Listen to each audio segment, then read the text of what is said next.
Halo, saya Susan Bawairi. Di sini saya akan membahas tugas terkait analisis isu efektivitas kinerja individu berdasarkan tupoksi. Saya sendiri bekerja di RSUD Pangeran Jaya Sumitra Kabupaten Kota Baru sebagai perawat. Untuk itu, marilah kita saksikan tayangan video berikut ini. Berikut daftar 45 kabupaten kota yang menerapkan PPKM level 4. Di Provinsi Kalimantan Selatan ada 6 daerah yang memperlakukan PPKM level 4, yakni Kabupaten Banjarbaru, Tanah Laut, Kota Banjarmasin, Tanah Bumbu, Barito Kuala, dan Kota Baru.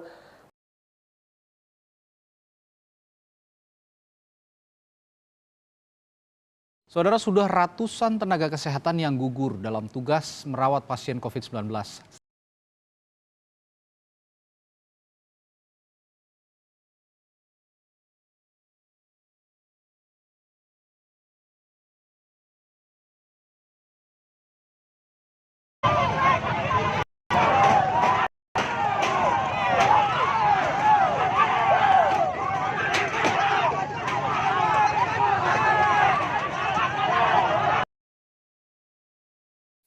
Dari beberapa video yang telah ditayangkan tadi, maka ada beberapa isu yang memang sesuai dengan tempat kerja saya.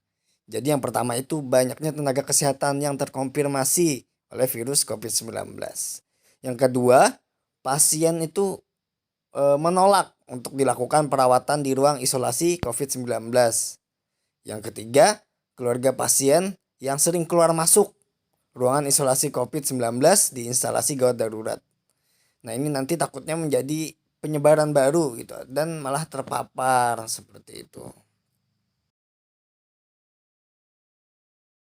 Setelah didapatkan isu-isunya tadi, maka kita perlu tentukan nih, yang mana sih lebih dulu harus kita selesaikan, yang mana lebih urgen seperti itu. Nah, di sini saya menggunakan metode USG. USG sendiri merupakan salah satu alat untuk menyusun urutan prioritas isu yang harus diselesaikan. Caranya, kita mengasih skor. Ada skala nilai 1 sampai 5, 1 sampai 10, yang mana semakin tinggi skornya maka akan semakin mendesak atau harus segera diselesaikan. Di sini saya mengambil skor 1 sampai 5.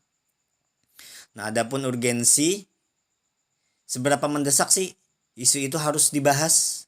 Ini berkaitan dengan waktu. Kemudian seriousness. Seberapa serius isu tersebut perlu dibahas? Ini berkaitan dengan akibat yang timbulkan apabila kita tunda pemecahan masalah. Akibatnya bisa menimbulkan masalah-masalah lain. Nah, ini bisa merugikan seperti itu. Kemudian grow.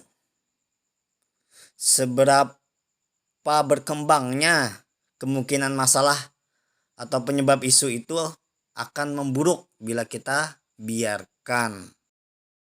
Berdasarkan hasil scoring yang menggunakan metode USG ini, saya mengambil banyaknya tenaga kesehatan yang terkonfirmasi COVID-19. Mengapa? Karena apabila tidak kita segera selesaikan, maka bisa menyebabkan jumlah tenaga medis itu berkurang dalam melakukan perawatan karena harus diisolasi COVID-19 nih. Kemudian karena berkurang, beban kerja perawat lain akan meningkat. Terus juga jumlah pasien semakin lama semakin membludak, semakin banyak. Terus tingkat kesembuhan pasien akan menjadi semakin lama. Dan tentunya ini bisa membebani negara dalam hal pembiayaan. Karena semua pembiayaan itu ditanggung oleh pemerintah seperti itu. Kemudian berdasarkan prioritas tadi, tentunya kita harus gali lagi nih sampai ke akar-akarnya dengan menggunakan analisis fishbone atau analisa tulang ikan. Yang mana supaya kita tahu penyebabnya apa, nanti kita temukan solusinya. Nah, banyaknya nakes yang terkonfirmasi COVID-19 ini mungkin disebabkan oleh beberapa macam. Memang banyak sih penyebab yang menyebabkan banyaknya nakes yang terkonfirmasi COVID-19. Yaitu saya jabarkan yang pertama dari tenaga kesehatannya sendiri, yaitu kurang tepat dalam pemasangan atau pelepasan APD, juga kurang patuh. Kenapa? Karena mereka tidak merasa nyaman dalam menggunakan APD. Dalam APD itu rasanya panas, terus apabila berkeringat, keringat akan membanjiri seperti itu. Dan apabila ingin melakukan buang air, baik buang air besar maupun air kecil, harus melepas lagi, kemudian harus memasang lagi dengan APD yang baru. Itu ribet katanya, dan itu memang seperti itu, rasanya panas, tidak nyaman. Kemudian kurangnya tenaga kesehatan yang tidak sebanding dengan jumlah pasien, karena pasien sekarang ini memang lagi meningkat-ningkatnya seperti itu. Kemudian dari mennya ada kurangnya booster atau suplemen untuk meningkatkan imun, karena kesediaan atau ketersediaan yang tidak bisa mencakupi keseluruhan tenaga kesehatan. Kemudian di penyebab lingkungan, karena memang tugas kita memang sangat berisiko tinggi. Karena apa? Karena kita harus merawat pasien baik yang memang sudah terkonfirmasi positif COVID-19 atau yang baru probable, dan juga pasien biasa seperti itu. Bahkan kondisi-kondisi berat seperti rujukan-rujukan yang memang harus segera ditangani. Kemudian ada ruangan kita ini sebenarnya belum memadai atau belum memenuhi standar lah, karena memang rumah sakit kita ini tipe C seperti itu. Kemudian dari supply atau material yang tersedia, SDM kita memang terbatas seperti yang sudah saya bilang tadi, karena tidak sesuai dengan jumlah pasien dengan tenaga kesehatan.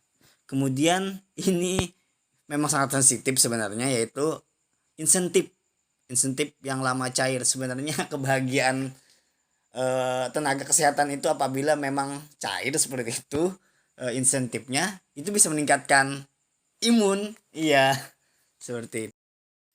Karena memang ini musim pandemi, support system kita, anggaran pendapatan belanja daerah juga berkurang, karena misalnya seperti tempat wisata itu ditutup, sehingga pemasukan daerah juga tertutup. Akibatnya insentif juga lama cair. Akibat lama cair ini tenaga kesehatan ini kurang bersemangat, sehingga bisa mengabaikan dalam melakukan protokol kesehatan atau prosedur seperti itu.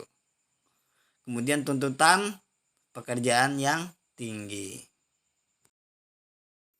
Setelah kita tahu pokok masalah atau akar masalahnya, maka kita perlu analisa lagi dengan analisa SWOT atas.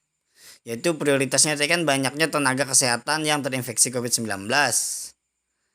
Nah, kekuatannya itu kita sudah tersedia alat pelindung diri yang disediakan, memang sudah ada anggarannya dari pemerintah.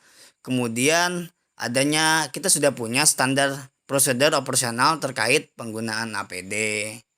Kemudian kelemahannya tidak ada media, baik media visual seperti poster, kemudian video yang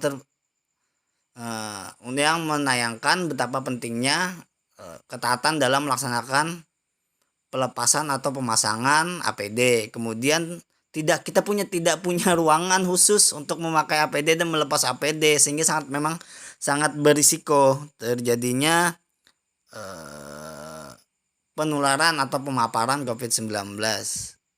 Setelah itu ruangan kita tadi kan seperti sudah yang saya sebutkan, lingkungan kita atau ruangan yang belum memenuhi standar ruangan isolasi COVID-19, karena kita memang darurat, tipenya juga C seperti itu. Jadi terkadang pasien biasa ini harus menandatangani bahwa bersedia dirawat secara berdampingan dengan pasien baik yang probable atau yang terduga, bahkan yang positif di ruangan IGD, karena memang ruangan kita sangat terbatas seperti itu. Karena juga pasiennya membludak sangat tinggi, sehingga ya harus berdampingan. Nah itu sangat-sangat berisiko, kita tidak memenuhi standar seperti itu. Bahkan kalau ada rujukan pun harus antri dulu, kadang sampai 15-16 antrian untuk masuk ke IGD untuk ditriase COVID seperti itu.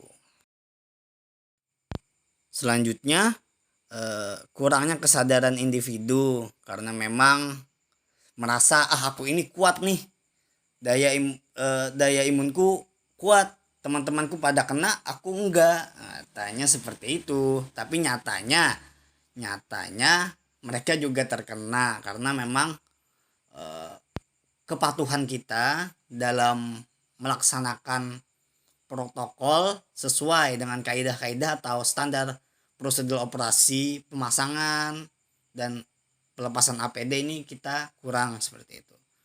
Kemudian untuk peluangnya atau opportunity, kita bisa di pemberian vaksin atau booster.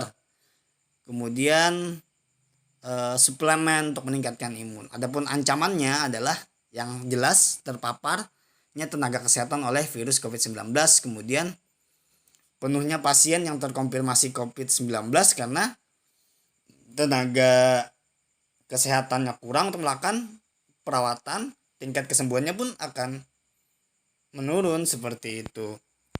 Bahkan bisa menyebabkan yang nggak kena ini menjadi kelelahan, jadi tidak service excellent. Nah, adapun rekomendasi penyelesaian masalah, kita di sini alternatifnya yaitu pertama, menyediakan ruangan khusus untuk pemasangan dan pelepasan APD dengan cara koordinasi dengan kepala ruang IGD terkait pengadaan ruangan khusus itu, supaya pas pemasangan kita bisa cek and recheck, kemudian pas pelepasan tidak ada yang terpapar, bisa dikontaminasi seperti itu. Kemudian hasil yang diharapkan tentunya dengan adanya ruangan khusus ini dan pelepasan APD mengurangi terjadinya pemaparan virus COVID-19, dengan yang diharapkan target kita adalah dokter, perawat, bidan, seperti itu, tenaga kesehatan. Kemudian yang kedua, menyediakan media promosi prosedur pemakaian APD di ruangan khusus tadi.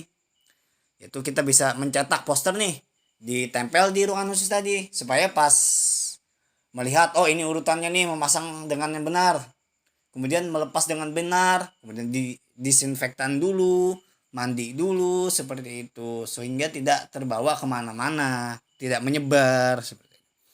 Kemudian kita membuat video hiburan atau video singkat. Bahkan kan sekarang media promosi itu bagus dengan misalnya TikTok, Instagram, YouTube, tentang cara pemasangan APD dan pelepasan APD baik dan benar.